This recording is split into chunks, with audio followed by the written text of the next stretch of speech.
దేవుడు ఆ రోజు పుట్టలేదు అంటారు, క్రిస్మస్ జరుపుకోరు. అదేవిధంగా ఆయన పుట్టినప్పుడు ఆయన ఎలా మరణిస్తాడు, పుట్టుదాన్ని ఎలా ఉంటుంది అని చెప్పి ఈస్టర్ని కూడా వాళ్ళు జరుపుకోరు. సో ఇటువంటి వారు పాప విముక్తి మీద, రక్షణ మీద నమ్మకం లేని వారుగా ఉంటారు. కానీ దేవుడు ఏమంటున్నాడంటే అన్యులకి మన విశ్వాసానికి లేకపోతే అన్యులకి మనం ప్రేమ చూపించడం ద్వారా దేవుడి యొక్క అర్పణ, అంటే దేవుడు తన తండ్రికి అర్పించిన ఆయన బలి అర్పణ, అది మనకు కూడా మనం చూపించడం ద్వారా ఎంతమందో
దేవుడు చూస్తాడు. సో ఆ అర్హత మనకి ఉందా లేదా అనేది మనం కూడా ఈ రాత్రి సమయంలో ఒక్కసారి జ్ఞాపకం చేసుకోవాలి. దేవుడు మన కొరకు చనిపోయాడు అంటే మనం అంత అర్హత కలిగి ఉన్నామా లేదా అనేది మనం చూసుకుని మనం దేవుడికి అనుగుణంగా ఆయన ఏ విధంగా అయితే లోకంలో జీవించాడో, ఇప్పుడు మరణ ఈ ప్రతి ఒక్కటి కూడా ఆయన మరణించిన అర్పణగా ఆయన ఏ విధంగా సమర్పించుకున్నాడో అదే విధంగా మనం కూడా దేవుడిలో మన ప్రాణాన్ని అర్పించుకోవడానికి సాటి విశ్వాసులకు మన యొక్క ప్రేమను తెలుపుటకు మనం అర్హులుగా ఉన్నామా లేదా అనేది ఈ 3వ దాంట్లో మనం చూసుకోవాలి. అయితే 4వగా మనం చూస్తే తండ్రికి లోబడడం అనేది కనిపిస్తుంది.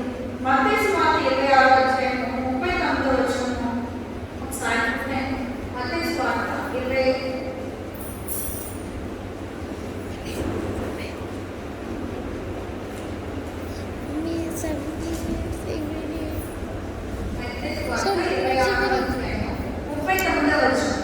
కొంత దూరం వెళ్ళి సాగిలపడి, నా తండ్రి సాగిలపడితే నీ ఇన్ని నా ఎదురు తొలగిపోని, అయినట్టు నా ఇష్ట ప్రకారం కాదు నీ చిత్త ప్రకారమే కానివ్వని ప్రార్థించను. సో ఇక్కడ మరి ఆయన తండ్రికి లోబడటం అనేది మనకి కనిపిస్తుంది.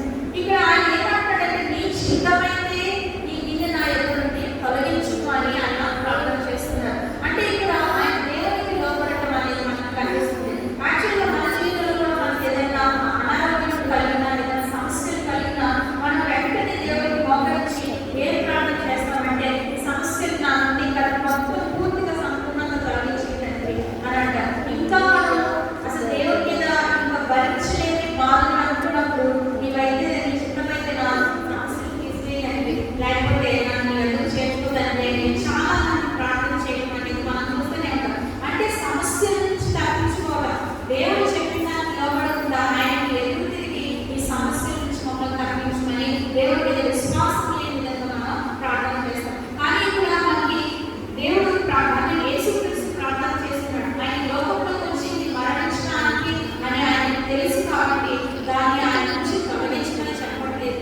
నీ చిత్తమైతే నన్ను తొలగించమని ఆయన దేవుడికి లోబడడం మనకి ఇక్కడ చాలా స్పష్టంగా కనిపిస్తుంది. So irrespective of any consequences, all consequences అన్నిటికీ పక్కన పెట్టి ఎంత శోధనలు ఎదురైనప్పటికీ కూడా మనం దేవుడికి ఆత్మ మన యొక్క ఆత్మ దేవుడికి సమర్పించే వారుగా ఉండాలని మన దేవుని ప్రాణాత్మ ద్వారా 4 విషయాలు మనం గ్రహించుకున్నాం. అయితే సామెతలు మరి ఈ విషయాన్ని మనం ఒకసారి మళ్ళీ ఇంకా ఎక్కువగా కనుక పరిశీలిస్తే సామెతలు 27వ వచనంలో మనం చూస్తే యేసు చేసిన ఈ కార్యములను ఎంతైనా మనం అనుసరించాల్సిన వారుగా ఉన్నాం. ఎందుకంటే ఆయన మనకి ఏవేవో అర్పణిస్తూ ఉంటారు. కానీ ఇక్కడ మనకు దేవుడికి ఇవ్వాల్సిన అర్పణ ఏంటంటే మన యొక్క శరీరాన్ని మన యొక్క ఆత్మను ఆయనకి అర్పించాలి. ఎందుకంటే ఆయన మనకి రూపాన్ని ఇచ్చి ఆయన యొక్క ఆత్మను శరీరాన్ని అందుకంటే ఎక్కువగా జీవించే అర్హతను ఆయన లోకంలో మనకి ఇచ్చాడు కదా. మరొక విషయం మనం ఉంటామో ఏదో తెలియదు. చాలా మంది నిద్రించిన వారు తిరిగి పొద్దున్నే లేవట్లేదు కూడా. చాలా మంది కూర్చున్నట్టుగానే చనిపోతారు. కానీ మనకి దేవుడు జీవించే అర్హతను ఇచ్చాడు. అంటే మనం జరుపుకోవాల్సిన క్రియలు ఇంకా లోకంలో మిగిలి ఉన్నాయని మనం గ్రహించుకోవాలి. సో మన యొక్క ఆత్మను దేవుడికి సమర్పించుకోవాలి. అయితే ఈ వచనంలో మనకి అర్థమవుతుంది కదా, మనిషిలోని ఆత్మ దీపం వంటిది అని ఈ వాక్యం మనకి చెప్తుంది. అంటే ఆ యొక్క దీపము మనకి మనుషులను పరిశోధించడానికి మనకి ఎంతగానో ఉపయోగపడుతుంది.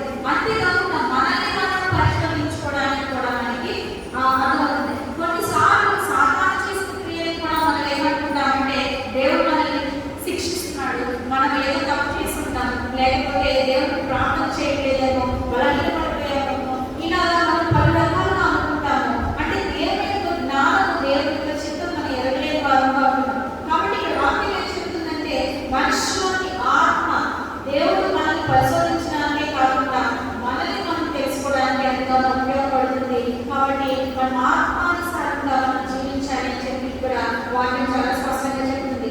అయితే ఇక్కడ మనం ఏ విధంగా జీవించాలి అంటే 2 తిమోతి 1వ అధ్యాయం 12వ వచనంలో ఒకసారి చదవగలిగితే, లేకపోతే మీరు ఇంటికి వెళ్ళిన చదవండి ఒకసారి. 2వ తిమోతి 1వ అధ్యాయం 12వ వచనం.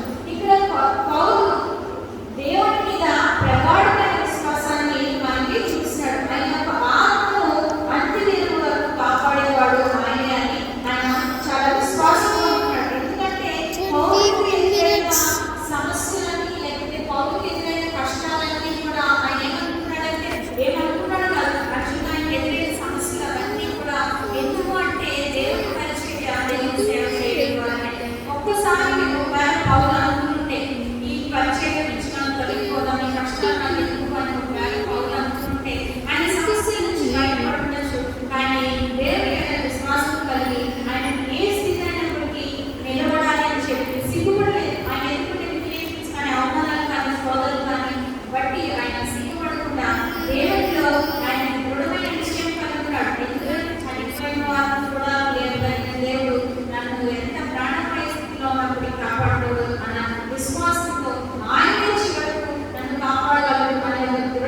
రోమీయులకు రాసిన పత్రిక 6వ అధ్యాయం 13వ వచనం. దేవుడు విశ్వాసులను మరణం నుంచి జీవంలోకి తెస్తాడు. అంటే ఆయన మనకి పాత నిబంధనలో చూస్తే పాపం చేసిన వారికి శిక్షించబడడం అనేది ఖచ్చితంగా చూసాం. అది ఆదాము విషయంలో కానీ, నోవహు కాలంలో ప్రజలకు కానీ, ఇంకా చాలా మంది విషయాల్లో శిక్షించబడడం అనేది చూసాం. అంటే పాపాలు చేసిన వారికి శిక్ష అనేది ఖచ్చితంగా ఉంది. అయితే ఇక్కడ కొత్త నిబంధనలో మనం ఏం చూస్తున్నామంటే విశ్వాసులందరికీ పాపాలకు క్షమాపణ ఉంది అనేది దేవుడు తన మరణించడం ద్వారా మనకి ఒక ఖచ్చితమైన ఒక శాశ్వతమైన భద్రతను ఆయన సూచిస్తున్నాడు. ఎందుకంటే పాత నిబంధనలు చదివిన చాలా మంది హిందూస్ని చూస్తున్నాం కదా. ఇప్పుడు రీసెంట్ గా మేము ఒక వీడియో చూసాము. అదేంటంటే పాత నిబంధనలో ఉన్న వచనాన్ని తీసుకుని వాళ్ళు ఏమంటున్నారంటే ఇది తండ్రి కూతుర్ని పెళ్లి చేసుకున్నాడు, సో ఇది ఒక కూతు పుస్తకము, మీరు ఈ కూతు పుస్తకాన్ని ప్రచారం చేస్తున్నారు, మీ మీద పోలీస్ కంప్లైంట్ ఇస్తాము అని చెప్పి ఒక పాస్టర్తో వాదించినట్టు నేను నిన్నో ఒక వీడియో చూసాను. అంటే ఇక్కడ బైబిల్ని ఏ విధంగా చూస్తున్నారంటే పాత నిబంధనల దాన్ని బట్టి ప్రతి ఒక్కరు శిక్షను అనుభవిస్తున్నారు. అని పాత నిబంధనలో ఉన్న దాన్ని బట్టి వాళ్ళు ఒక వాటిని ఇంకొక రకంగా చెప్పడానికి మ్యానిపులేట్ చేయడం అనేది మనం చూస్తున్నాం. కానీ ఇక్కడ పాత నిబంధన ప్రకారం శిక్ష అనేది ఖచ్చితంగా ఉంది. బట్ కొత్త నిబంధనలో దేవుడు తనని తాను అర్పించడం ద్వారా ఇక్కడ మనకి పాపాలకు రక్షణ ఉంది అనేది ఒక భద్రతను, శాశ్వతమైన భద్రతను దేవుడు ఆయన ప్రాణార్పణం చేయడం ద్వారా మనకి ఒక సూచనను ఆయన ఇచ్చారు. అయితే ఇక్కడ మనం మళ్ళీ ఆలోచిస్తే ప్రాణార్పణం చేయడం ద్వారా ప్రతి ఒక్కరు రక్షించబడతారంటే రక్షించబడరు. ఎందుకంటే పాపాల కారణంగా మనుషులందరూ ఆత్మ సంబంధమైన మరణం అనే స్థితిలోకి వాళ్ళు వెళ్ళిపోతారు. ఎప్పుడైతే మనము మనుషులు క్రీస్తులో నమ్మకం ఉంచినప్పుడు తిరిగి దేవుడు వారిని మరణ స్థితిలో నుంచి జీవం అనే స్థితిలోకి తీసుకొస్తాడు. దీనినే మనం నూతన జన్మగా మనము భావించి మనము దేవుని యందు విశ్వాసము కలిగి ఉండాలి. మన భాషలో కనుక మనం మన లాంగ్వేజ్ రోజు మాట్లాడుకునే విధంగా చెప్పుకోవాలి. అంటే ఇక్కడ ఏంటి అంటే దేవుడికి మనం ఏదేవో అర్పణలు చేస్తా ఉంటాం. కానీ ఇక్కడ దేవుడికి ఏది అర్పణ అవసరం లేదు. మన స్థితి కానీ, మన డబ్బు కానీ, లేకపోతే మన ఉద్యోగం కానీ ఏది కూడా మన దేవుడికి అవసరం లేదు. ఎందుకంటే అవన్నీ కలుగు చేసిన వాడు దేవుడు కాబట్టి మనం ఇచ్చే అర్పణలు దేవుడికి అవసరం లేదు. కానీ దేవుడికి కావాల్సిన అర్పణ ఏంటి అని కనుక మనం ఆలోచిస్తే ఇక్కడ సృష్టికర్తైన దేవుడు మన నుంచి ఏం కోరుకుంటున్నాడంటే మన యొక్క హృదయాన్ని కోరుకుంటున్నాడు, మన యొక్క ఆత్మను కోరుకుంటున్నాడు, మన యొక్క మనస్సుని అర్పించాలని ఆయన కోరుకుంటున్నాడు. మరి సామెతలు 23వ అధ్యాయం 26వ వచనం ఒకసారి చూద్దాం. సామెతలు 23వ అధ్యాయం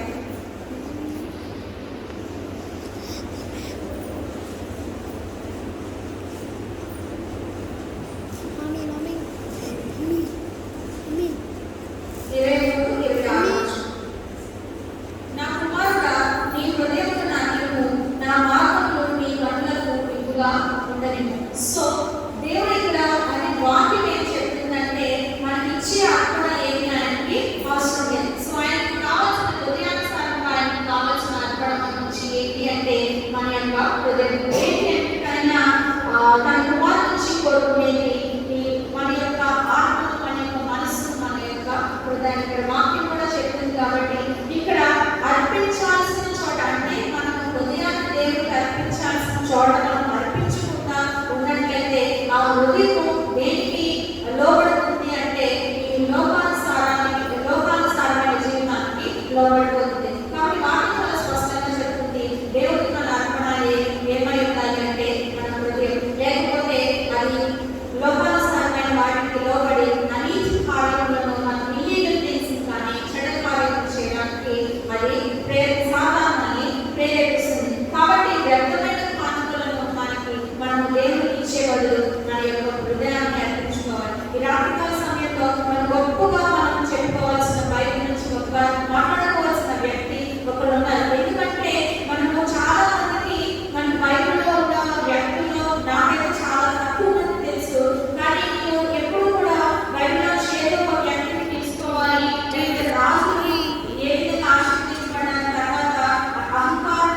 28 minutes, 47 seconds.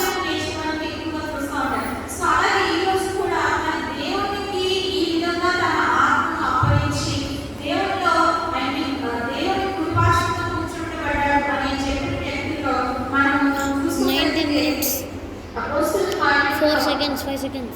5, 6, 7 అధ్యాయాల 29 seconds. కనిపించే వ్యక్తి స్టీఫెన్.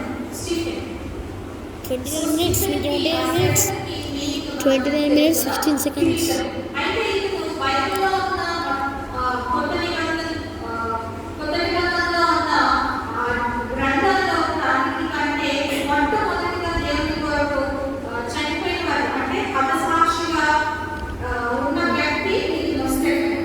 అయితే ఇతను పేరుకి అర్థం స్టెఫెన్ అంటే ఇతనుకున్న ఇంకో పేరు ఏంటంటే హెలెన్. అయితే ఇక్కడ ఇతను ఏంటి స్టెఫెన్ వచనాలలో మనం చూస్తే ఎప్పుడు కూడా ఇతను ఆత్మతోనూ బలముతోనూ ఆయన దేవుని కృపతోనూ దేవుని ఆరాధించడం మనం చూస్తున్నాం. అయితే ఇక్కడ అక్కడ జరిగిన గొడవల్లో అపోస్తలులందరూ కూడా వెళ్ళి కొంతమందిని ఊళ్ళో ఉన్న మనిషి వారిని ఎన్నుకోండి అని చెప్పినప్పుడు వాళ్ళందరూ కలిసి ఒక 7 మందిని ఎన్నుకుంటారు. మనందరికీ తెలుసు కదా. ఆ 7 మందిలో మొట్టమొదటి వ్యక్తి స్టెఫెన్. అయితే ఇక్కడ ఈ స్టెఫెన్ ఎంతగానో శోధించబడ్డాడు. 30 seconds, 30 minutes, 20 seconds.